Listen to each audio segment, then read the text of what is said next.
የዝሙት መንፈስ ሶስት አይነት ባህሪ ያለው ጸባይ ያለው የመንፈሱ በጸባይ ነው። አንደኛ እናንተን ራሳችሁን ወይም እኛ ራሳችንን ያልከሰክሰናል። ሁለተኛ በእኛ ዙሪያ ያሉትን ሰዎች ያልከሰክሳል፣ ያረክሳል። ሶስተኛ ከእግዚአብሔር ጋር ያጣላል። ባህሪው ይሄ ነው፣ ማጣላት። በእኛ ዙሪያ ያሉትን ሰዎችም ያረክሳል፣ እኛንም ያረክሰናል፣ ከእግዚአብሔር ጋርም ደግሞ እንድንጣላ ያደርጋል። ምን ያደርጋል በሚለው ላይ ነው። የዝሙት መንፈስ ግን በእኛ ውስጥ መኖሩ ምልክቱ ምንም ሰው ሳይሰብከን ሰባኪ ሳይሰብከን የምናውቀው ነገር ነው። ግን ከደፈነብን እንደዚህ እንደ ባለ ታሪካችን እንደ ድርጅቱ ባለቤት ደግሞ ከደፈነብን የሚያደርገውን ነገር እንደ ጀብድ ነው የሚቆጥረው፣ እንደ ጥሩ ነገር ነው የሚቆጥረው። እንደ እኔ ወንድ እኮ ነኝ ምን ችግር አለው? ኃጢአት መሆኑ ግን ህሊና ይነግረዋል እኮ መቼም አይደለም። ሃይማኖት የሌላቸው ሰዎች እንኳን ህግ አላቸው፣ የጋብቻ ስርዓት አላቸው። የሚገርማቸው ሃይማኖት የለንም ብለው የሚያስቡ እነዚህ ስኩቲስ ወይም ዘላን የሚባሉ ሰዎች ወይ በየበረሃው በየጫካ የምታያቸው ሰዎች እንኳን የትዳር ህግ አላቸው። እና እኛ ሃይማኖት ያለን ሰዎች እንደዚህ መረን ስንሆን በጣም ይከብዳል አይደል? ስለዚህ የዝሙት መንፈስ በውስጣችን ለመኖሩ ምልክቱ አንደኛ ያንቀሸቅሻል። ሰዎች አንድ ነገር እስኪያደርጉት ድረስ በጣም ያንቀሸቅሻቸዋል። ካደረጉት በኋላ ደግሞ ጸጸት በውስጥ በኩል እንዲፈጠር ያደርጋል። ስለዚህ የዝሙት መንፈስ ስራው ምንድነው? እንድንተኛ ማድረግ ብቻ ሳይሆን ከተኛን በኋላ እንድንጎዳ ማድረግ ነው ስራው። ሁለተኛ የዝሙት መንፈስ መኖሩ ምልክቱ አጠገባችን ላሉ ሰዎች የምናሳየው ባህሪ ይለያያል። አንድ አይነት ባህሪ አናሳይም፣ ባህሪያችን ይቀያየራል። ለምሳሌ ለሚስቱ የሚያሳየው ባህሪ፣ ለልጆቹ የሚያሳየው ባህሪ፣ ሚስትም ሴትም ከሆነችም የዝሙት መንፈስ ካለባት ለባሏና ለልጆቿ የምታሳየው ባህሪና በዝሙት ለወደቀችበት ቦታ የምታሳየው ባህሪ ይለያያል። የዝሙት መንፈስ እናንተ ተረዱት ምን አይነት ባህሪ እንደሆነ በየቤቱ ስለሚለያይ እናንተ ራሳችሁ ወቁት። ሌላው የዝሙት መንፈስ ውስጣችን መኖሩ ምልክቱ ግለ ወሲብ የምንፈጽመው ነገር ነው። ግለ ወሲብ አይነ ጥላ ምንም እንኳን የምታስፈጽም ቢሆንም ሴቶችም ወንዶችም ግለ ወሲብ የሚፈጽሙት ያንን ስሜት ለማስተናገድ ነው። ያንን ስሜት እንደ ሱስ ታደርገዋለች። እንደ ሱስ በዕለት ሰው የሚበላው ሱስ ሆኖበት ብቻ አይደለም፣ የግድ የህይወቱ ዋና አንድ አካል ስለሆነበት ነው። ካልበላ ስለማይኖር ነው። ዝሙት ካልፈጸመ እንደማይኖር አድርጎ ይስልበታል ማለት ነው። ልክ እንደ ምግብ ማለት ነው። ዝሙት ካልፈጸመ ደስ እንዳይለው አድርጎ ይሰራበታል ወይም ይሰራባታል የመንፈሱ ማለት ነውና ይሄንን ስሜት የምታስተናግዱ ከሆነ ከዚህ ስሜት መላቀቅ ካቃታችሁ መንፈሱ አለ ማለት ነው።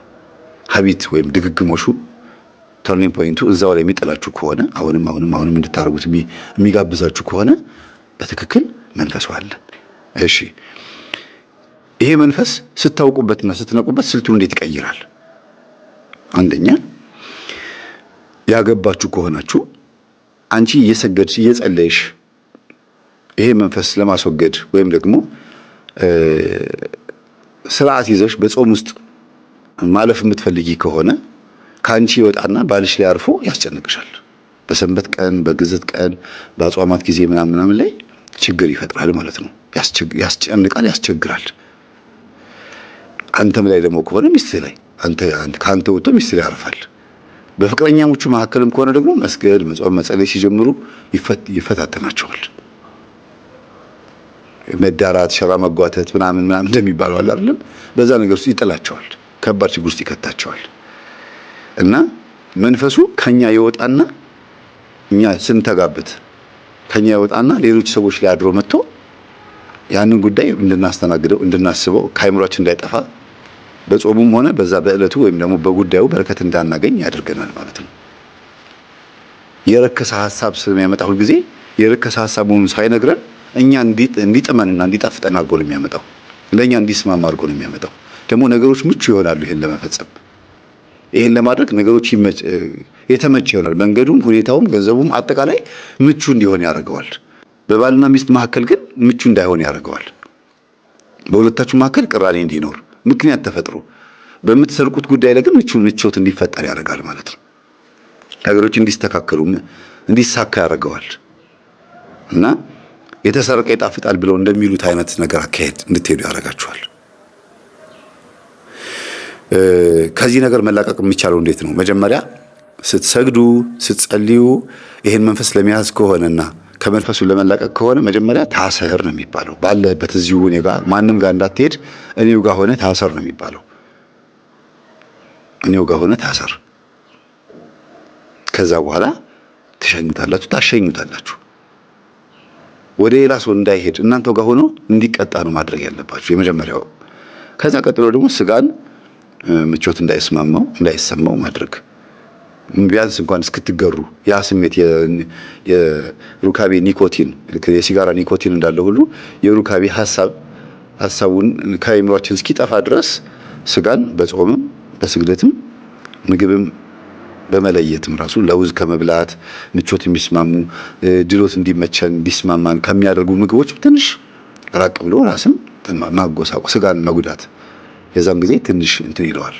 ህልምም ይከፈትላቸዋል እኮ ብዙ ጊዜ ምቾት እኮ ህልምን ይከለክላል። ስጋ ጎስቆል ሲል ህልሞች ክፍትፍት ይላሉ። መጽሐፍ ቅዱስ ይናገራል። ስጋ ደካማ ነው፣ ነፍስ ግን ሁልጊዜ ንቁ ናት ይላል ማቴዎስ ወንጌል ላይ። ሁልጊዜ ነፍስ ብርቱ ናት፣ ሁልጊዜ የነቃች ነች፣ አትተኛም ነፍስ። ስጋ ነው የሚተኛው እና ስጋን ለተወሰነ ጊዜ ቅጣት መቅጣት ይበለኝ ማለት መቅጣት ነው። ዝም ብሎ አሁን ሁሉ ነገር ለውጥ እንዲመጣ አለመፈለግ፣ በልምምድ እንዳመጣችሁት ሁሉ በልምምድ ለመመለስ መሞከር። አስቡት፣ ይሄ ባለ ታሪካችን የ16 ዓመት ወጣት ልጅ እያለ ሩካቤን ሴክስን ለመለማመድ ሴተኛ ዳርጋ ሄዶ ነው አይደል ያልኳችሁ? ሴተኛ ዳርጋ ሄዶ አስተምሪኝ አላት፣ አስለምጂኝ አላት። ለመደ። ከለመደ በኋላስ ያንን መንፈስ አፍሶ መጣና ማራገፊያ ሆነ ለሁሉም። ሲያገባም ምንም ሲልም ሁሉም አሁን ልጆቹ ምንድናቸው ማለት ነው? ያ መንፈስ አለባቸው። ምክንያቱም ያንን መንፈስ ይዞ መጥቶ ነው ከሚስቱ ጋር የተኛው። እሷም ደግሞ ዘማዊ የሆነችውም በዚህ መንፈስ ምክንያት ነው። እሱ ይዞ መጥቶ ከእሷ ጋር በመተኛቱ ምክንያት ነው። ስለ ጋብቻው እንዴት እንዳገባት መናገር ያልፈለኩት ስላልተፈቀደልኝ ነው እንጂ ብናገር በጣም ይጠቅም ነበር። ግን አልፈቀደችልኝም፣ ለቤተሰቦቿ ስትል ማለት ነው። እሷ ላይ ግን የዝሙት መንፈስ የመጣባትና እሱ እቤት ስለማይመጣ እሷ ከሷ ጋር አብሮ ስለማያድር ከብዙ ወንዶች ጋር እንድትሄድ ያደረጋት ግን የእሱ መንፈስ ነው። እንዴት እንደሚዛመት አይችሁ እንግዲህ። እሷ ጋር ሄዶ እንደዚህ ካደረጋት ልጆቹ ጋር መጥተው ደግሞ ሲያድጉ እንደዛ የማያደርግበት ምክንያት ምን አለ? ለዚህ ነው ወንድምና እህት፣ እህትና ወንድም ሩካቤ የሚፈጽሙት በአባትና በእናት ችግር ምክንያት ነው ብለን የምንናገረው።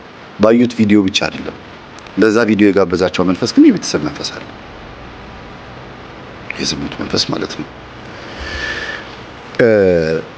ለዝሙት መንፈስ ከሚዳርጉ ነገሮች ውስጥም ደግሞ ሌላ ሁለቱ ደግሞ ስንፈተ ወሲብ ተብሎ የሚወሰድ ቅጠላቅጠልና የአጋንንት አሰራርና መስተፋቅር የሚባሉት ናቸው።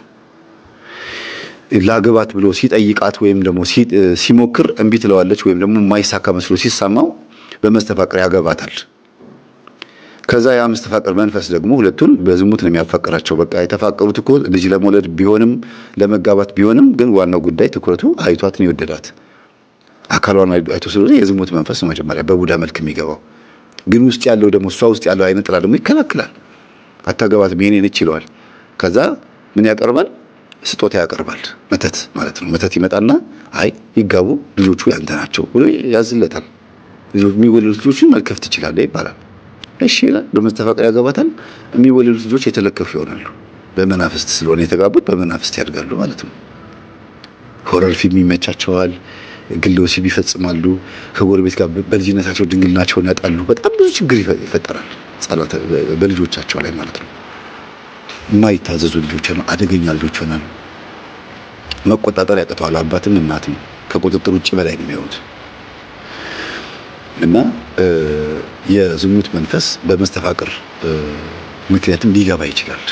በስንፈተ ወሲብም ያው እኔ ከሚስት ጋር ጥሩ ሩካቤ መፈጸም አልቻልኩም ብሎ አይደለም ስንፈተ ወሲብ ድግምት የሚያስደግመውና ይሄንን አኝከህ ይሄንን መጠህ ይሄን እንደዚህ አድርገህ ይሄን አስረህ እዚህ ጋር እንደዚህ አድርገህ ተገናኛት እያለ በደብተራ ሲሰጠው እሺ ብሎ ይገባል።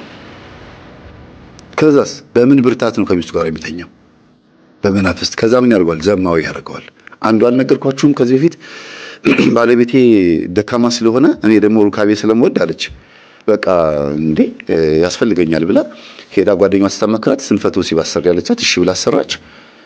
ከዛስ ባሏ ጎበዝ ሆነ አልጋ ላይ እሷ እንደምትፈልገው። ግን ጨዋ የነበረው ከቤት መስሪያ ቤት ከመስሪያ ቤት የቤት በጨዋነት ይመላለስ የነበረው ባሏን ዘማዊ ያደረገችው። ከሷ ውጪ ሴተኛ አዳሪ ሄዶ መተኛት ጀመረ። አምሽቶ መምጣት ጀመረ። ጭራሽ ሴት አቅፎባት መጣ። ሰክሮ እየተንገዳገደ ትዳር አለ እንዴ ብላለች ሴተኛ አዳሪው ራሷ። እና ጉድ ሆንኩኝ ብላ ነው የደወለችው። እኔ ጋር አቅርቤላችኋለሁ ገጠመኝ። እንዲህ አይነት ነገር ውስጥ ይከታል፣ ዘማዊ ያደርጋል ማለት ነው። ለጸብቅ ብዬ ባዝላት እንጠልጥላ ቀረች ብሎ እንደሚተርቱት አይነት ነገር ነው የሚሆነው። ለራሴ ለጥቅሜ ብዬ ወይም ደግሞ ለትዳራችን ብዬ ደስ እንዲለን ብዬ አድርጌ ጥበብ ነው ብሎ ስለሚያታሏቸው እኮ ነው። ጥበብ ነው እኮ ችግር የለውም ይላሉ። አንዳንዶቹ ደግሞ በጣም ሲነቃባቸው ደብተራዎቹ አጋንንት እኮ ይታዘዛል፣ በእግዚአብሔር ኃይል አዝነው ስራ እንዲሰራ ማዘዝ ይቻላል ነው። እንኳን አዘኸው ሳትፈልገው እንኳን መጥቶ እንደ ልክስክስ ውሻ አንተን ገነት ሲኦል ለማስገባት የሚፍጨረጨር መንፈስ ነው አዘኸው እሺ የሚለው። በጣም የሚገርም ነው። እና ይሄ ነው። ሌላው የዝሙት መንፈስ በቡዳ መልክ ይገባል። ጎረምሶች፣ ወጣቶች እናታቸው ጨሌ የምታመልክ ወይም ቡና የምትካድም ወይም ደግሞ ከራማ የምታመልክ ብዙ ነገሮች የምታደርግ ልትሆን ትችላለች። ፈጫሳ የምታደርግ ፈረቀሳ የምትሄድ እዛም ሄዳ ዛፍ ቅቤ የምትቀባ ወይም ደግሞ ደብተራ ጋር የምትልከሰከስ ልትሆን ትችላለች። ከእንደዚህ አይነት ቤተሰብ የተወለደ ልጅ ያው መንፈስ ስላለበት ላዩ ላይ ድድ ማስጫ ድንጋይ ቦታ ላይ ተቀምጦ ምናምን ሲወጪ ወላጆቹ ሴቶችን ያህል ከዛ አይን ውስጥ የገባችውን ሴት ሄዶ እንደምንም ብልጇን ጎትቶ ያናግራታል። ያው ምላሱን ይዘረጋልና በዛ እትትህ ይላታል።